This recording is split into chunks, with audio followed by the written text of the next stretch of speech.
Oh, what's up mga ka-bracket? Nandyan ka pala. Magandang hapon, ano? So, nandito naman tayo sa Jcom Bracket, si Julius Pulet. So, meron ako ipapakita sa inyo na isang product na inaabangan ng napakarami. Alam nyo mga ka-bracket, napakarami ang umihiling na gumawa kami nito. Kaya ngayon dito sa Jcom Bracket, napagbigyan ulit tayo ng pagkakataon para gumawa ng isa na namang product na napakaganda. At tiyak ko, magugustuhan mo rin. Alam nyo ba mga ka-bracket, yung product na ito talagang papakinabangan mo dahil ang adventure bike na kailangan talaga laging may nakakabit na ganitong produkto. Tara, pakita ko sa inyo kung ano. Ito yung ating skid plate. So, yung skid plate natin para sa KTM Adventure 390R.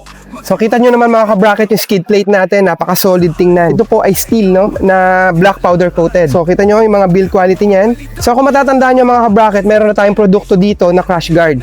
Okay, so ginawa natin siya ng kulay orange na crash guard, pero ngayon gumawa naman tayo ng skid plate. Sa pagkakabit mga ka-bracket, ito yung kailangan natin. So itong main stem na to, dito siya nakalagay sa ilalim. Yan. So meron tayong stock nito, inalis natin. So yung stock, meron na siyang kasamang rubber bushing na dalawa. Ito. Yan. At saka may spacer sa loob. At saka yung stock bolt. So lahat ng ito, kunin natin yan.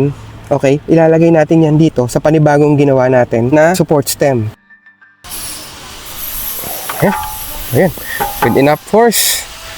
Ayan na. Okay na. Yung ating skid plate para sa KTM Adventure 390R. Let's